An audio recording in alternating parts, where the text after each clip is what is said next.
Shop smart, shop S-smart. Lady, I'm afraid I'm going to have to ask you to leave the store. Who the hell are you? Name's Ash.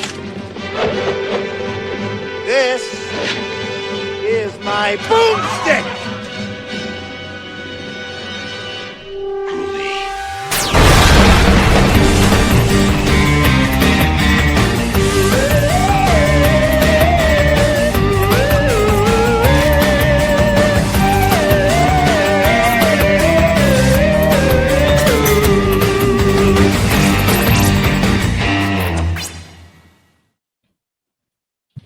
So hi, welcome to Binge Buddies, Deadites and IL3. I'm your host, Brian Dressel. With me as always is Matt Zombie Dog, who's actually here this week. We're going to call you raffle winner, Dykes. Woo! I won a raffle. You won a raffle. Good job. The raffle was to be on this podcast. On time. Yeah.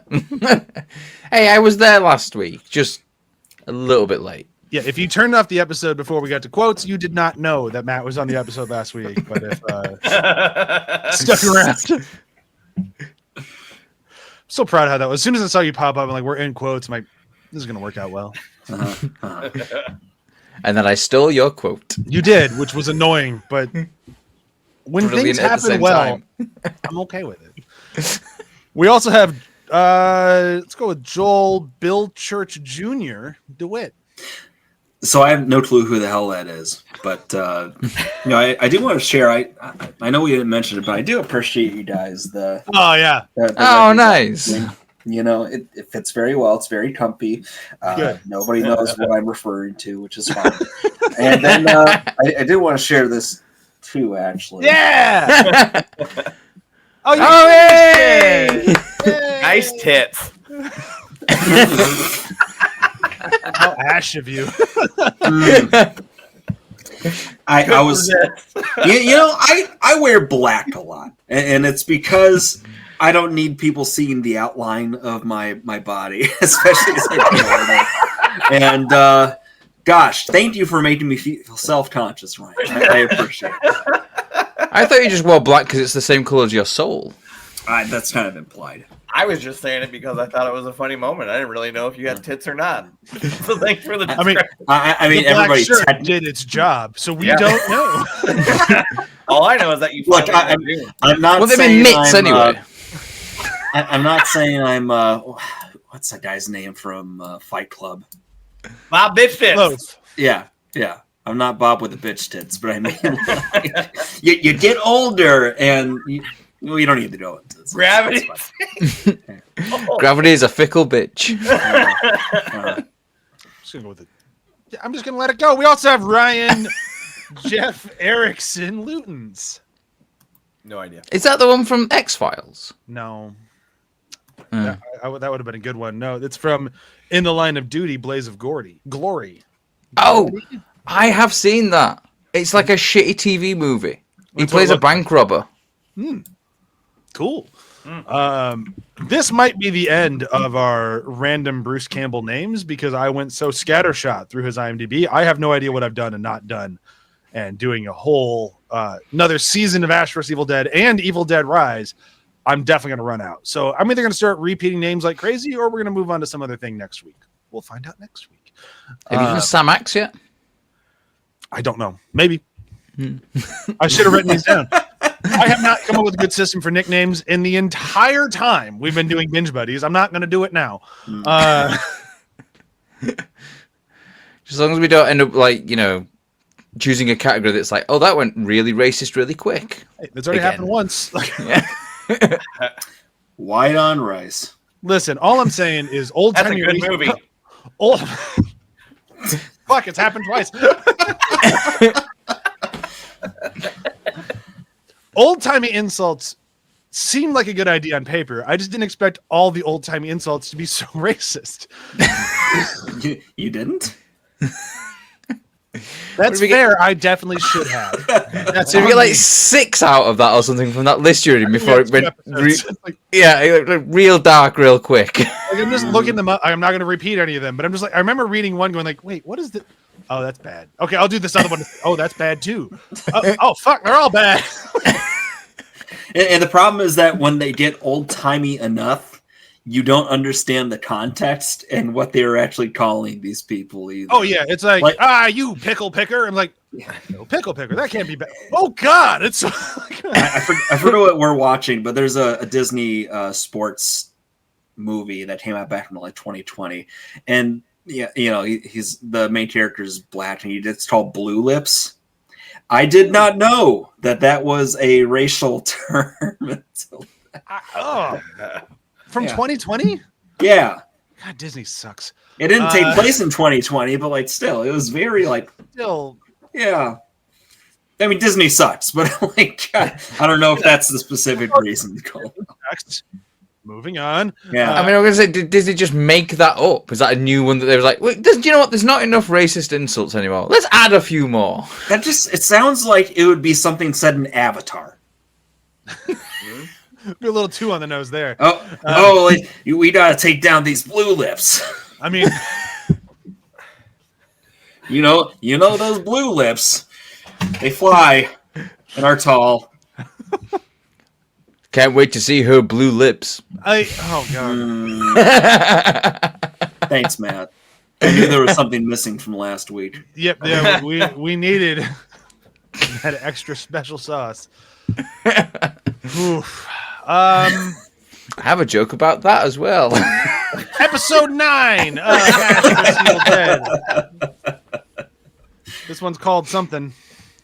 Home again. Jinx? Sorry, my son's very into Jinx. So is my son. Oh my God. And when you get Jinx, man, God help you. You have to follow the rules. Do you guys? But the rules change every fucking time. Yeah. So it's like, I know two options, and I heard buy me a Coke.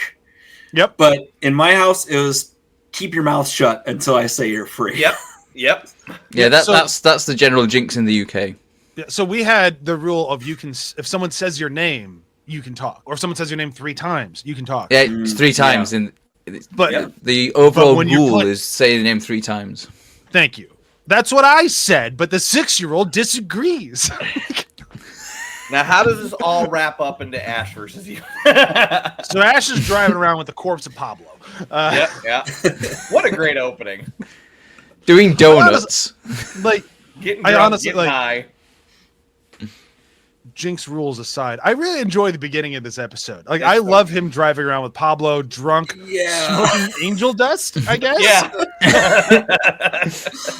Because it's exactly what Ash would do. Yep. Yeah. But before we get way too far into it, before we do anything crazy, this episode deals with time travel. I'm okay with it because it's been established. But this show has been very cautious to not mention anything with Army of Darkness, and it's been kind of frustrating. And then this episode does it. And it was and the next episode is very much Army of Darkness. Well, sure, but I'm just saying, like, this one gets us, like, they finally opened the door back to Army of Darkness, and as soon as he said it, it's like, that's nice. I'm just happy that we're here again. Like, oh, I've done it before. I've been to the Middle Ages. Like, you have. Thank you for acknowledging it. I've been waiting a long time. There should have been like a little subtitle that came at the bottom there. It's like rights to evil to use terms from Army of Darkness, so just recently acquired from Universal. Yeah. Hey. It's real stupid. It's really stupid. I like it though. I like it won me over eventually, but there was a real like, oh, you're doing time travel crap again. I love how he just Joel doesn't want us to cover the Back to the Future films. I love how he outright says it. That he just says, "Oh yeah, I went back to the past." Like this important piece of his history is just something he blanked out on until now. Because the angel dust, or the pink fuck, or the pink fuck. Yeah, mixture of the two, I think. Probably not a good cocktail. He was drinking bourbon or whiskey. Just down the hatch, man. But with all that, you don't need a Necronomicon. You'll have plenty of nightmares if you have that brew. But I like the way they do the time travel. I like making Ruby go back. Like, we're gonna get young Ruby versus old Ruby. That's kind of fun. But I also just like how Ash he is about time travel. Like Ruby's like, we can't do this. Like we could mess everything up by doing things in the wrong order or like interacting with the wrong person, yada, yada, yada. She just has all these things. And then Ash is in the past for like 3 seconds before he permanently changes something. We don't know what the ramifications of that are. But like I can't drink. One little nip won't hurt you. It'll make you completely forget that you saw a car come out of a time portal. You know who that is? No. It's the drunk. That's the drunk that they're speeding the car towards. That's right. That's fucking hilarious. Show is so good. But I just love that. Yeah, you totally forget that you saw a car come out of a time portal and just chug. I also like that this episode specifically starts really letting the cat out of the bag that Ruby at this point is fully on board with Ash being El Jefe. She's like, nope, he's proven it. Like, I wanted to question him so many times. He came up with a plan to kill Ball. It worked. Like, it was a little messy and it was stupid, but he said he was going to put all of us in a room and have Pablo say his thing. And then he did just that. Right. So, like, she's on board. And, like, Kelly tries, like, push back on her. And she's like, yeah, okay, whatever you say, man. But he's El Jefe. That's it. I kind of like that. Like, it took him a while to get there. But I'm into it. I'm also kind of there's a quiet understanding between Ash and really no one else, but between Ash that he and Ruby are now an item, which I really enjoy that. Like, yeah, Ruby has no idea about this. No, like in Ash's mind, like he's got 2 girls right now. He's got Linda and he's got Ruby. And he's got Ruby, and he's doing great. You know, he's got that side piece. Good for him. I mean, how dare he? What a monster. I mean, that would be a pretty good threesome, though. 2 Lucy Lawless? No, I was thinking like Lucy Lawless and the actress who plays Linda. Oh, sure. I my head immediately went to 2 Lucy Lawless. I'm like, but yeah, 2 Lucy Lawlesses would be a great threesome as well. One would like, it even be a threesome? So much so that it's a quote. But one has to have the pink hair and the other one has to have the blonde wig. Yep. Because you need to know the difference. We just know that, like, you know, the evil Ruby will be the one pegging you. Yeah. The one who needs the safe word is the evil one.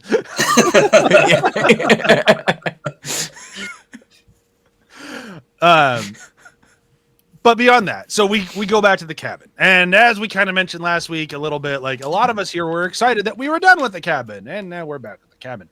If we're going to go back to the cabin, I'm okay with the way they've chosen to do it here. I'm not the biggest fan. It's kind of obvious what they're doing the second he gets back in the past. It's like, well, he's not going to be by himself. So it's either going to be Ashy slashy, like that level of Ash, like his friends, and they're going to crash that party, or he's going to be there too soon. He's going to crash the party that left the recording. Like these are really our only 2 options, and the only reason we'd go back to the cabin. So when we get there, like we have this like constant like, what's going on? Where are they? And you do kind of have this like I'm waiting for the other shoe to drop. Like I know why we're here. Well, when are we getting there? But the way they did it too, it's letting Ash be the one that, you know, the discovery is, I'll save you for later, and that's when we hear Henrietta. Yeah, and like that's great. And like I like the Henrietta stuff. I like the who's the actual bad guy. Is it Henrietta who's changed the basement? Is it Newbie? No, Nobi, Professor Nobi. Yeah, or is it Nobi? Like who is the actual villain here? Turns out kind of everyone.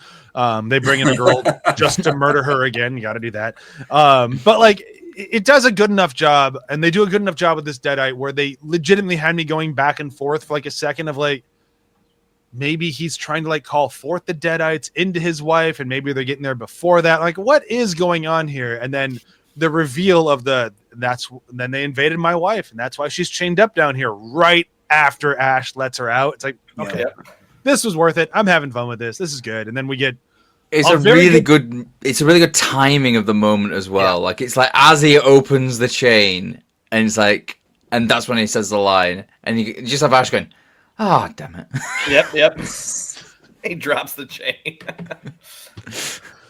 That's good stuff. But we're getting ahead of ourselves. But before we get there, we have to give Ash some very Army of Darkness, Evil Dead 2 in the cabin slapsticky goodness. Kind of feels like if he's going to show up, we got to do it. So he's in the cabin for what, 2 minutes before a nail goes through his foot? Yep. Gets infected. Yep. He's doing all the shit he did in Army of Darkness. Yeah, we got to do it all. We're gonna play the hits. We're gonna play I'm gonna cut my limb off with a chainsaw. Just like, he's so ready to go, and like, there's got to be an easier way. Like a snake bite. It's super gross. Now, did we get to the point where he redrew his hand yet? Oh yeah, that's this episode. He's holding the chainsaw. Hey, that's where this episode goes. Is eventually it's before he goes into the house to step on the nail. Is it? Yes. Yeah. Oh, okay. Because he even has the point where it's a little different, but I don't know. That was before. It's sometime later because there was a point where he considers cutting off his leg instead of doing like. It's the next episode. Suck out Is it? It's the next episode. Yeah, it's the next episode where he grows his hand back. Oh, yeah, because they stopped it because Yep, you're right. Because Ruby stopped other Ruby, or so we thought. Yeah, because when he goes downstairs, that's when he tools up and like he puts the chainsaw. Fault. Okay, no, all good. I've done that so many times. I can't be mad about it.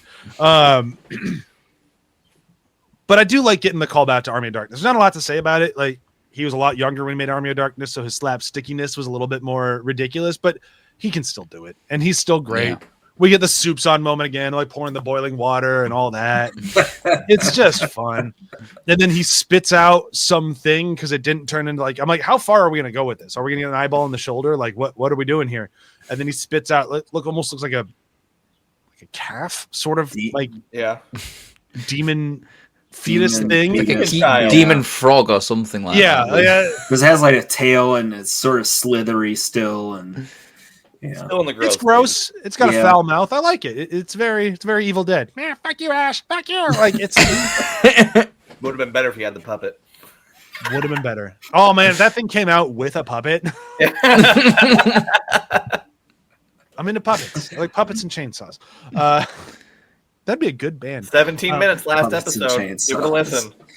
17 minutes last episode. Puppets and chainsaws. That is a that's like a I want to go like heavy metal band maybe. Like a funny heavy metal band, like Horse the Band level. Like it. Yeah. It's like we're gonna make a song about Meta Man kind of. Yeah, we have puppets and chainsaws opening for Horse the Band. I'm going to that show. Give me a good one.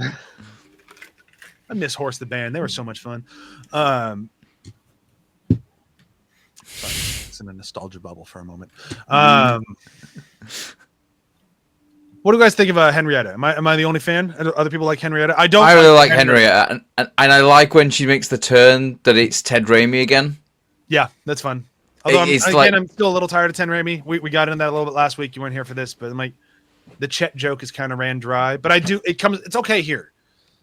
Still kind of done with it, but it's okay. Yeah.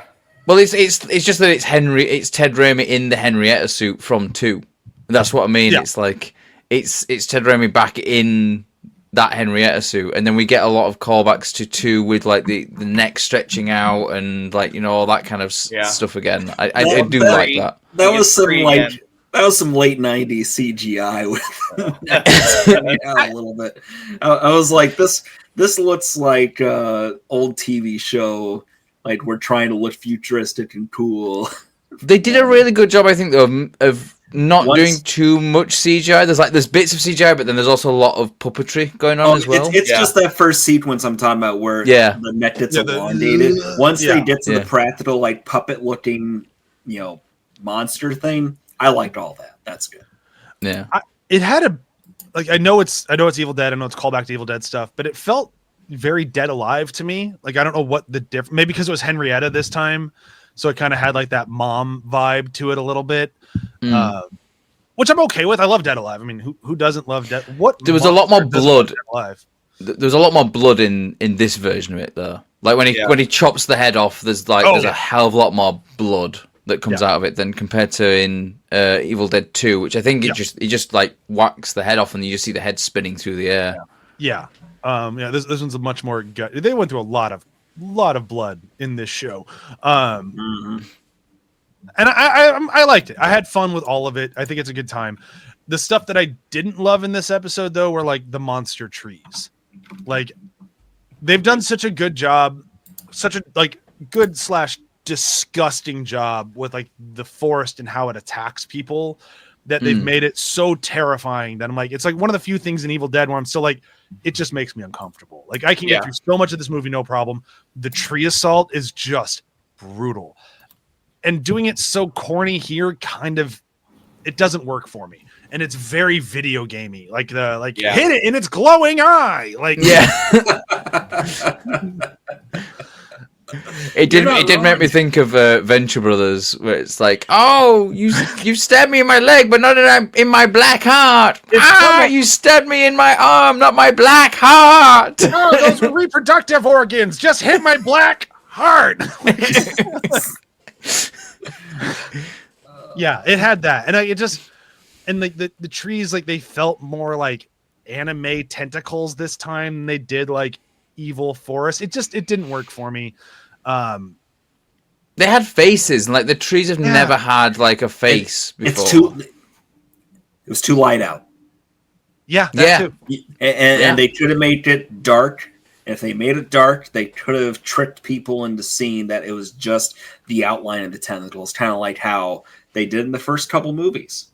But like, even the remake, it's daytime when it happens, but they give you so much atmosphere that it still has that. Like, it's dangerous. It doesn't matter that it's daytime out. It's foggy. It's raining. It's everything. There's also something to be said with in the movies. And it's part of what's gross about it, but they focus up a lot on the character themselves and how they're being wrapped and tangled and hurt. And this one, the shot's too far wide out, so you see this goofy Muppet-looking tree thing. There was a lot of wide shots and it wasn't like just like a quick wide shot to establish it. It was like a lot of like sustained wide shots of it, and it does. I was half expecting the trees to sort of like get up and start walking around at one point. Yeah, I mean it's the wide shots, but it's almost like too caricature, you know. Yeah. When in the first movie, the tree assault was just like an entity. It was something that was possessed. We didn't really see where this was coming from or what it was. Whereas this, it's like, oh, I'm a tree monster. I'm going to eat you with my roots. It's like, I beat you in the beginning of Kirby's Dream Land, dude. Yeah. I'm worried about you.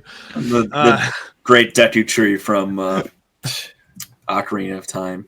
Wow, this version of Deku Tree is a fucking dick, man. I mean, he is poisoned. And instead of dying, he turns into a big rape monster. What can I say? So that was the stakes of Zelda Ocarina of Time. You just didn't know. Good thing you saved the day.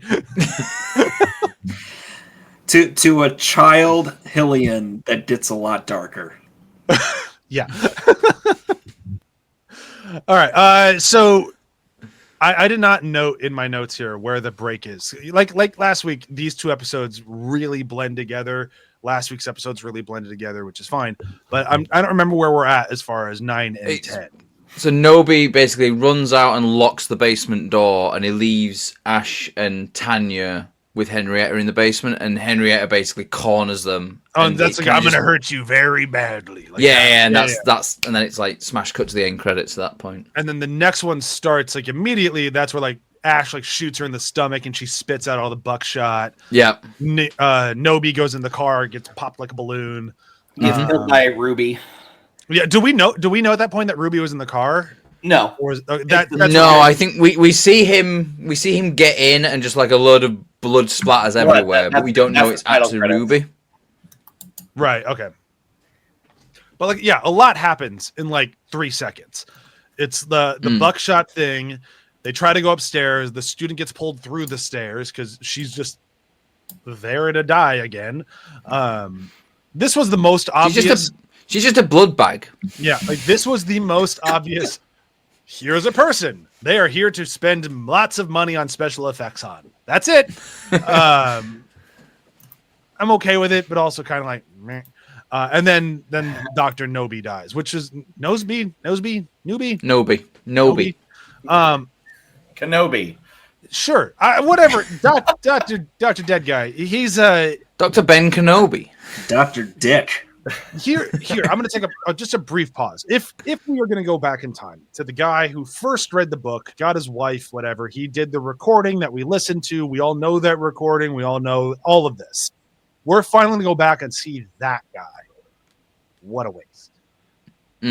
My biggest disappointment in this season so far. Like, if this is what we're gonna do, if this is how you're gonna sell me on going back to the cabin, fine, I'm in. Let's do it. Oh, he popped like a balloon. We're going right back to everything else. I think that's the thing. Like, we never know in the films whatever actually happened to Professor Nobi because we don't. They never find like his body or anything like that. There is Henrietta. We know what happens to, but like with Professor Nobi, he just isn't there. Like, there's not. I don't remember us ever finding like his corpse or his skeleton or anything like that. So it is like, yeah, it's like a big sort of like hole there, where it's like you could have made something of that, and it kind of feels like they're building up to that, but then it's just like, oh no, he's popped like a balloon. Like, it's a waste, really, which is a shame. It is easily my biggest complaint of this season, which I've had quite a few complaints. Like, there's been some kind of episodes and they've taken some weird left turns, but like, to me, this was the biggest. Like, then why are we here? Like, if we're going to go back in time, go out of our way to go do all this stuff, like, you need to have a reason to do it. And the reason doesn't really work for just to bring Pablo back. Like, it for me, this was a big miss. Like, it's a very cool idea on paper, just like sending Ash back to his hometown to see how the hometown dealt with Ash being Ashy Slashley. Very good idea on paper. What do we do with it? Not much. What do we do with getting Professor Nobi back? Not much. Yeah. It feels like trying to replay the greatest hits. Yeah. I think it has diminishing returns because the first time it was like, cool, we get to experience this with an older Ash and a new cast of characters. The times has been diminishing returns since then, and I don't know why we bothered with this. Once we get the Pablo being rescued, it's tough because I'm sick to death of this cabin, but also there's some cool stuff that happens with Ruby and Ball and some of that fighting and stuff. But I'm sick to death of the cabin and the book, and the show has just shown that they're out of ideas. Yeah, and like they do some good stuff. Like I like them essentially succeeding. They destroy the connection to the book. Mm-hmm. The Ash gets his hand back. It pushes his chainsaw out, and he's like, I got it. He's so proud of himself. And then Pablo doesn't last very long, though, does it? No. Well, you know it can't last very long. Of course not. Nothing good can happen to Ash. We know this. But we get Pablo back. The Pablo coming back was fantastic. Him being in the car, fantastic. And then just like going through everything, it's like, yeah, okay, great. If I want to. What? And just like, I did not see it coming. I did not expect Pablo to be bald. That was so good. Yeah. Like, that was really, really, really well done. And well played out. And it's also set up really well where it's like we have it in the first part of this, Ash seemingly hallucinating because he's on so many drugs, but it's not. It's just Ball controlling Pablo's like corpse. It's really, really well done. Like, cause I think I probably did finish this season way back when I first watched it. I'd forgotten that totally. So when that happened, I was like, oh shit! Like, I did not see that coming. And I liked it. Like that was like, for an episode that has things that legitimately annoy me, this was a good turn and had me going, I know he's in season 3. I've seen photos. I don't know how they get Pablo back.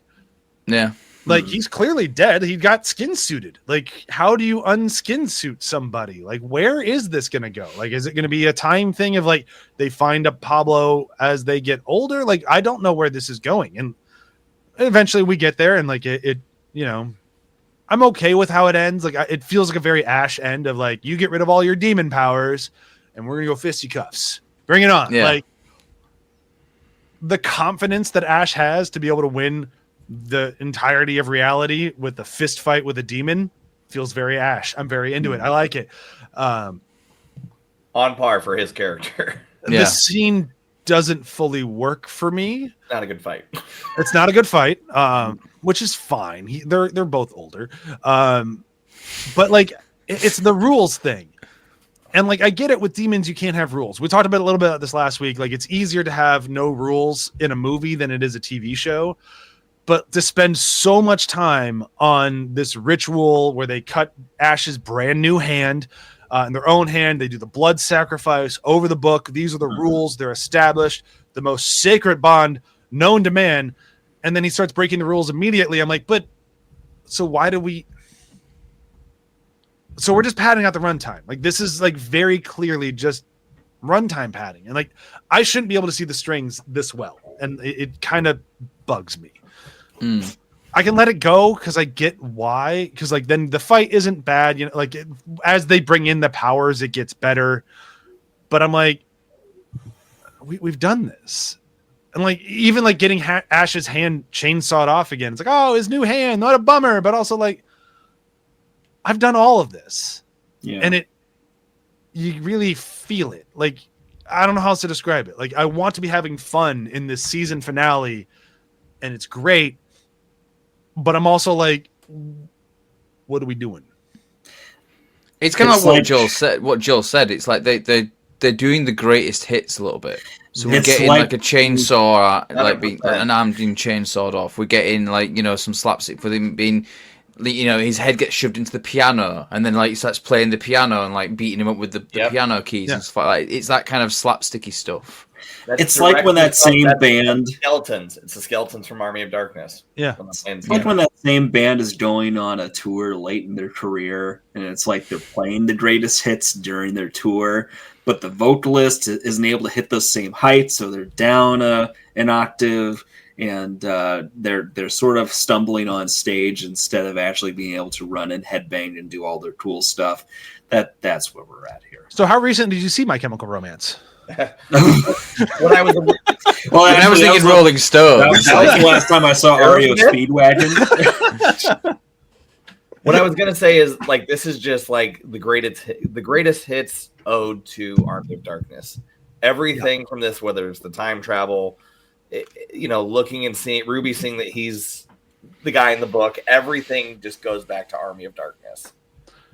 But even like the Ruby seeing that he's the guy in the book, even that doesn't really work. It's like, forced. Because we've already done this. I was gonna say we've done that with Ruby as well already. Like she was like saying like I was writing the book, and then this person just appeared in it, and it was Ash, and, and like we've been down that road a little bit, so it's kind of like a rehash again.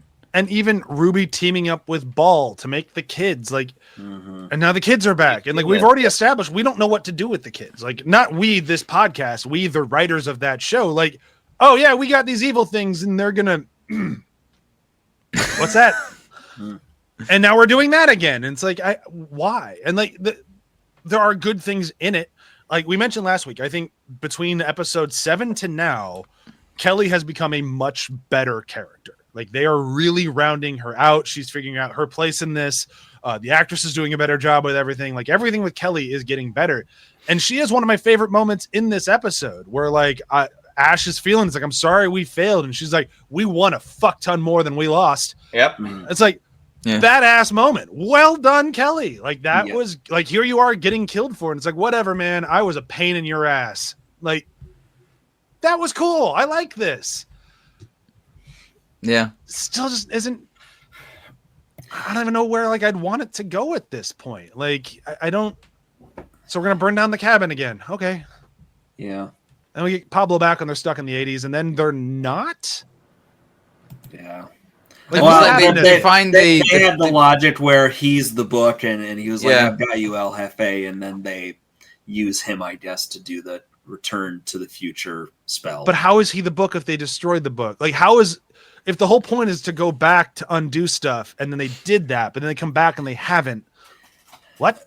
So now we're talking about just general problems of storytelling with time travel. Again, we should have had the murder of God, what's his name? Why am I blank? Pablo. That should have been the finale. That should have been the cliffhanger. Yeah. Instead, we're trying to tie up loose ends rather quickly by paying homage to stuff we've already done in the show and in a previous movie. That's all this is. And it feels very slapped together. Like this to me feels like that. All right, here we go. We got our season 2 cliffhanger. We're ready to go. Yeah, we might not get a season 3, so end it. Oh, I don't really have a plan to end it. End the fucking show. Yeah. Okay, it's ending at a celebration for Ash like the end of New Hope. Does that work? Yeah, it works. Done. Shoot it. And that's exactly what it is. It's like, oh yes, it's happy ending. Everybody loves him. And leave something there that could carry on. Right. Ruby's in the crowd. Evil Ruby's in the crowd. Done. For a franchise that keeps on finding its way to come back, I would have been okay with the series if it had ended on Pablo dying. Yeah. Yeah. You know, because that also leaves an opening. If they wanted to do a movie or something, they could have it tie back into that narrative, and still keep it a self-contained story, and just reward the people who would have watched the TV show anyway. Because Evil Dead, I'm pretty sure the people who watch it are just the same group of people over and over again. Yeah. Yeah. But like, I don't want to get ahead of ourselves here. We still have a whole nother season of the show to watch. If you've watched the trailer for season 3, like I did, looks like we're in for a bit of a tone shift, which is fine, whatever. But maybe it needs that though. Like we said, throughout this season, it's been very much a little bit like Slapdash. Maybe a tone change is what's needed. Yeah, the problem is I don't trust them to make good with it. 3. I'm not gonna say anything because I haven't said anything thus far. And why break the streak? But like, I have seen Evil Dead Rise, and I've seen Evil Dead Rise about 5 times now. Fuck, man, like there is a lot you can do with the Evil Dead franchise. A lot. It needs some new voices. It needs some like trying some new ideas, and Evil Dead Rise is ready for that job, and they fucking go after it. Like that movie to me is just it. When we get to our ranking, the more I've watched Ash vs. Evil Dead, the more I've liked Evil Dead Rise. Like, I'm like, that to me proved how much more you can do with this franchise. Whereas this show kind of did the opposite. As I'm watching the show, I'm like, oh, this is it. But watching Evil Dead Rise, it's all the same stuff. You know, you read the book, the Deadites show up, and it's, you know, they torture the people in the place. But it's fun again, and it's fun and scary again, and they do a very, very good job. I don't want to overhype it before we get there, but it's like watching this show, knowing that you can still do this stuff. It does make staring down the barrel of season 3 a little more like, whew, okay. I mean, it's a budgetary thing though, because with it being on Stars, like they can't have had that much money. I think they had a fair amount. It's just I don't think but now you can tell it's starting to. Money's not the problem here, unless you're talking about paying for the right people to work on the show, and if they have a higher threshold for pay. They made the first movie for like $15, and the first movie is amazing. Says 3 out of 4 of us. This whole series, it feels like the transition from The Last Jedi to The Rise of Skywalker. The Last Jedi, however you feel about it, recontextualizes to people about what Star Wars could be. And it teases the idea that there is a galaxy out there that's bigger than just the Skywalker lineage and this battle between the two. And then they shrink it back down into the familiar crap that, you know, they don't know how to do it well in the first place. Just you're talking about people who made it being fans of the thing instead of the creators. Yeah. And this one has that. I get that vibe for sure. I'd still much rather watch the entirety of this show than ever watch Rise of Skywalker again. But you know, that's just take the comparison for what it is. I feel like at some point we will probably end up doing Star Wars. I feel like we have to, right? I will have to watch Rise of Skywalker. At what? Hooray! Can we do Andor instead? That's really good. At what point do we have to do all the TV shows? Is what I was going to say. No, oh, screw that. No. I would do Andor. I would totally do Andor. I would not. Andor and Rogue One. Well, yeah, you kind of have to, and then A New Hope. Like I almost think like if we do Star Wars, we should just start with Andor and go through. Episode 9. Skip the rest of it, but Andor into Rogue One works incredible, and actually it works so well that it kind of makes New Hope a little shitty because it's like, oh, we were doing something important, and now it's just like, look at me and my bear. We're gonna go shoot a space station. It's like this was. A lot more than that. But it's an argument for a different day. How Andor and Rogue One ruined A New Hope for me. Me and my therapist had a lot to talk about. I don't know anything about Andor, but I like the through line from Rogue One to A New Hope. It's good, but Andor. The through line from Andor to Rogue One is even better. Holy fuck! It's so good. It's so good. It really is. Okay. It makes Rogue One like in one way it makes Rogue One a better experience, but it also like it makes it like so much sadder. Yeah, well, it also makes it so much sadder. But then you also going into Rogue One, it's like Rogue One could have been a series. Like there's bits in it really like this is just flying through stuff that like there could have been like more of that. Like it feels very rushed. I like it as like the final movie to the Andor show. It's like Andor finished with the movie. The movie just came out first. Like we just didn't know. Yeah. Like Evil Dead. We'll get back to you in a second, I promise. But Joel, you should absolutely watch Andor. It is phenomenal. You really should. And this is coming from someone who, in last episode, I've railed against Disney. Fuck Disney. I hate Disney. I hate Disney Star Wars. Every time the new Disney Star Wars comes on for Andor, I almost turn the show off because I think it's fucking stupid. Why are you waving lightsabers around droids for the opening of your show? Who came up with this bullshit? Fuck Disney. Fuck what they've done with Star Wars. Andor is perfect. Okay, we can go back to that now. Yep. I hate comparing this. What just happened? They're not quite Marvel yet, but like Star Wars really, they poisoned the well for me in a way that like I don't even go back to the original trilogy anymore. I'm right there with you, and I'm telling you to watch Andor. All right. That's how good it is. Okay. It has a character named Cyril, who's now my favorite Star Wars character. I've Cyril. never thought I'd like the line, "Who are you?" Yeah. Now that's one of my favorite lines in Star Wars. Who are you? Yep. That moment is perfect. I could talk for like 10 minutes about like, you know, how important that is and like all the meaning that's in that one moment. And yeah. Well, I'm going to save it till the eventual Star Wars Binge Buddies. So. Well, I guess I know what we're doing next. Just to force Joel. Let's just do fucking Andor next and Rogue One. Like we don't even have to do the Star Wars stuff afterwards. Like we're just dragging Joel, kicking and screaming through all this sci-fi. Come on, Joel. You're reading Dune. You're watching Star Wars. It's gonna be great. All right, let's go back to Evil Dead. We're here for a reason. Sorry, I really like Andor, so that's an easy. So do I. For me. It took me a long time to get into it as well because it was like Disney Star Wars, really. What do we miss in this episode of Evil Dead? I don't know. Do I need to get the puppets back? Still have I liked seeing Cheryl again. That was nice. Again, playing the hits. Yeah, playing the hits, but it was nice to see her again. Yeah, they're just playing the hits, aren't they? He agrees. Yeah.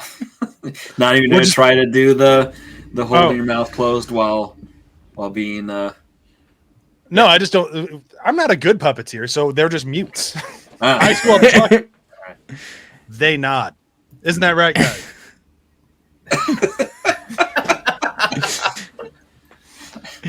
I'm just gonna say like this the rest of the episode, right? I didn't get the puppets out for nothing. I'm glad you're making good use of. Bring back Ashy Slashy. I don't have that one, but I can do the naked puppets again. Never gets old. Remember, Brian, 17 minutes of last week's episode. I'm guessing you're just going to say I'm going to replace myself with a puppet, is where I'm guessing. There are layers to the. Yeah. I don't think I'm ever going to listen. Okay. I mean, you could have a fake microphone in the camera shot with the real one under your desk and then do it that way. There you go. Fuck, you're right. That'd be very easy to do. I have like 6 microphones. You know what VTubers are? Like the people who do anime avatars. Oh yeah. Themselves. You can be a P-tuber. Yeah. Oh, I like that. I should probably get not copywritten puppets though. Yeah. Just Kermit and the puppet up one.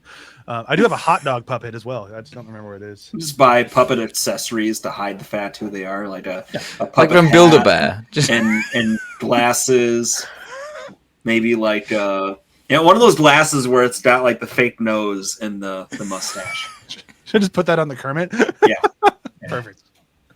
I think we've ran out of gas on this thing. I think we our opinion and how we got so sidetracked is also part of the review of our end of season 2 of Ash vs. Evil Dead. I mean, he's running for office or being just loved in a parade at home. And we got Pablo back because he Yeah. won the fight that the rules didn't matter. Right. You still get Pablo back at the end of it. This is why I started talking about Andor, because I got annoyed. I'm tempted to do one little thing before we do quotes. And since we're only at 45 minutes for our full hour, I can do it really quick. Had we not been doing this for Binge Buddies and you're being forced to continue down the road, I just want a quick round the room. I know Ryan's answer because he already did it. Are you watching season 3? I would probably watch season 3 again. Like, not again. I haven't seen it yet, but I would probably go on to season 3. Even though if it was available immediately, because I didn't last time, because there was a massive gap, and it was one of those things where it's like the gap was so big, it was like it just never got back round. Got it. But if it was like a case of like I've bought the DVD, the Blu-ray set or something like that, I'd go in, I'd watch it, and I'd want to watch it just as like a completionist thing.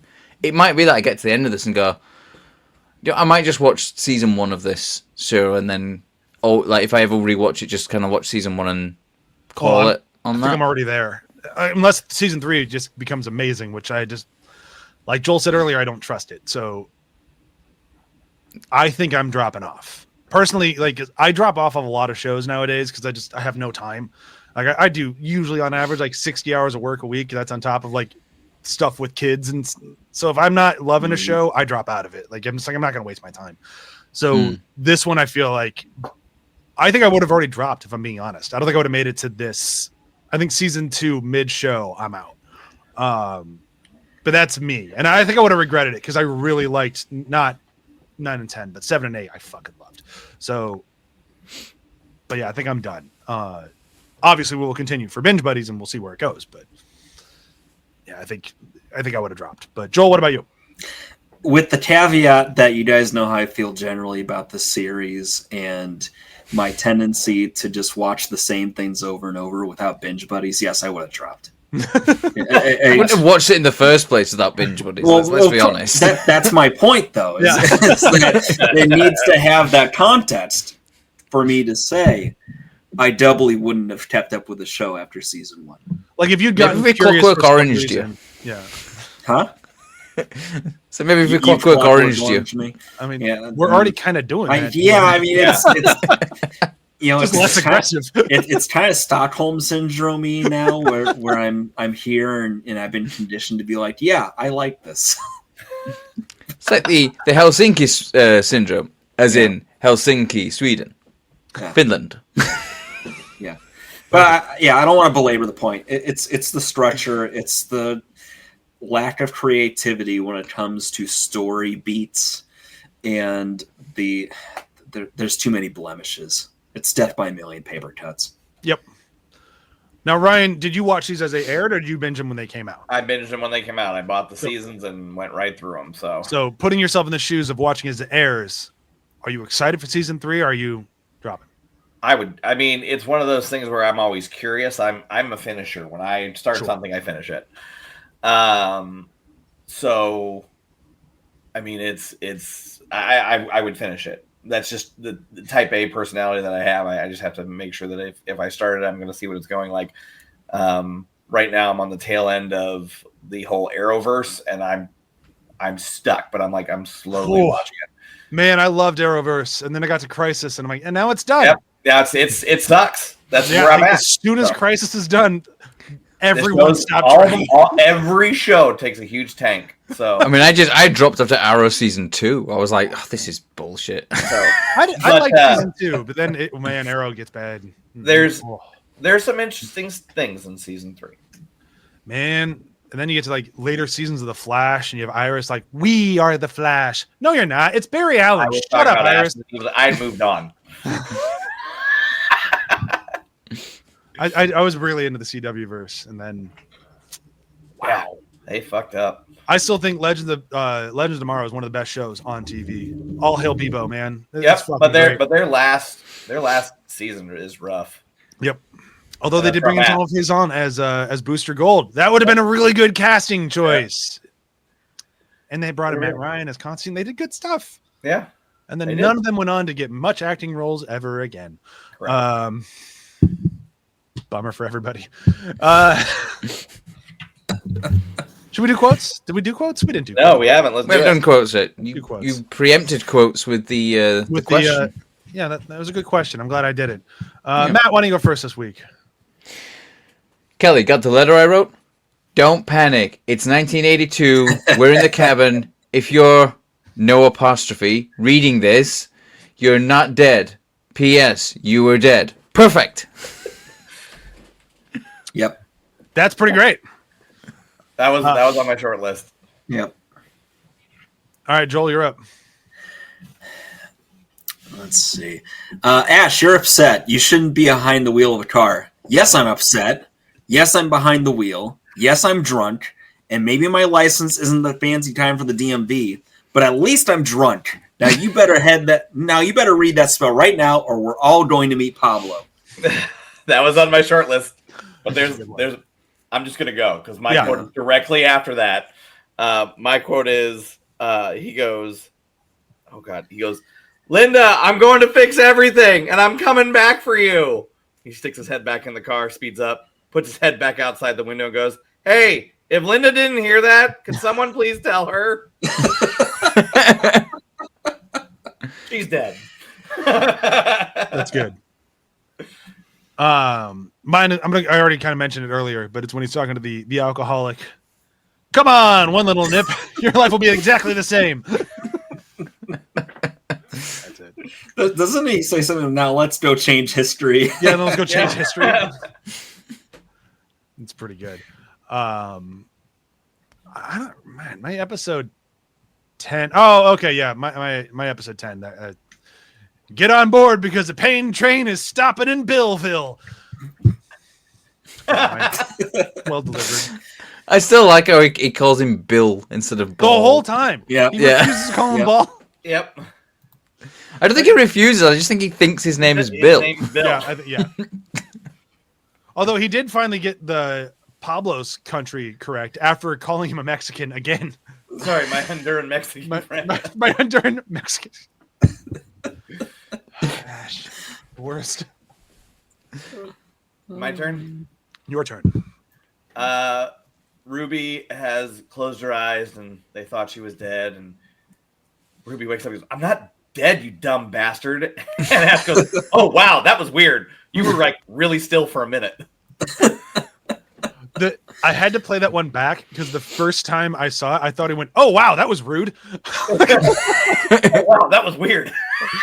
It was going to be my line when I thought he was saying it was rude that she was still for a moment. Like, why'd you trick me that you were dead? And then when I played it back, it was weird. I'm like, oh, that's less funny. I thought he was calling her a dick for like, why'd you fake me out? I saved the threesome line for whoever wants it. Yeah, I almost took that one too. I almost did too. It's a little too. It's right up Matt's alley. Matt's like, I got it. I don't. Okay. All right. Now that is a firm handshake, Hefe. Crazy, huh? Brand spanking new hand. Or brand new spanking hand. That was on. This line's got a lot of good lines. This episode, I should say. All right, Me? Matt. Yep. So Ruby, does this mean I don't have to pay you back the $20 I owe you? It's $200. I was wrong about you. You're an all right sort of person, sort of. Well, and even though you unleashed evil on the world, you didn't get in my way while I cleaned it up. So I guess you're an okay half demon, half person yourself. It's about as sweet as Ash can be. Mm-hmm. Yeah.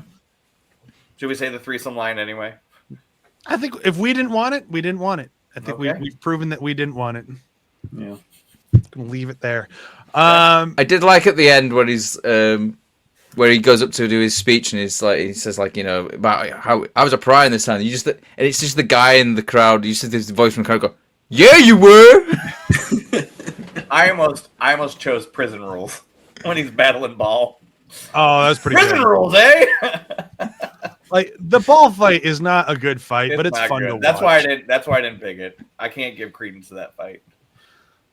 But here we go. We have now finished 2 seasons of this show. We got one more season to go. It's the season 3 came out 2 years after. People had to wait 2 years for season 3. Yep. The first episode is called Family. I'm not sure how much changed in between the shows behind the scenes, but I'm guessing with a 2-year break, there's usually a lot of turnover.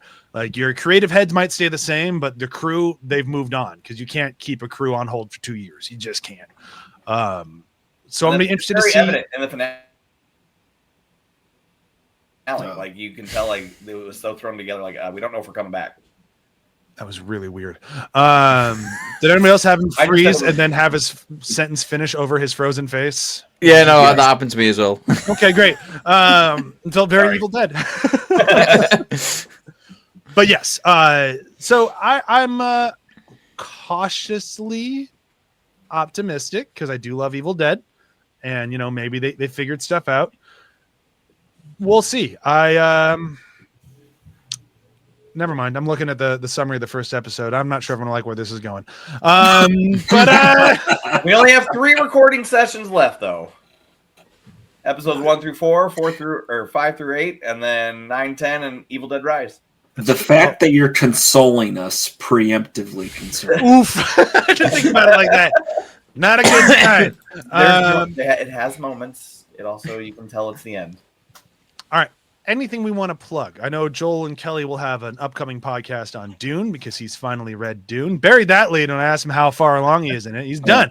Yeah. He even showed us his shirt. Mm-hmm. It's only taken 3 years.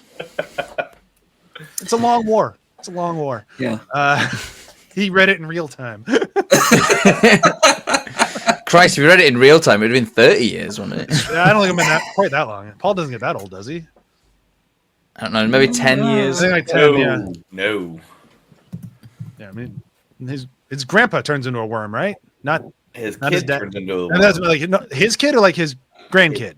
I think it's is it great grandkid? Oh, That's just his kid. Or is it his kid? This happens after the first book, right? Yes. Oh, yeah, that's the third. Concerned for a minute. His kid turns into a god emperor of Dune. Yeah. Book title. Yep. And as part of that, he absorbs a worm and becomes a worm. When I tell you this book is legit out there, it is fucking out there, and I love it. Did you read Dune or Dune? I listened to it a lot. I couldn't keep up. So this is it. Bye. Yeah. Bye. Bye.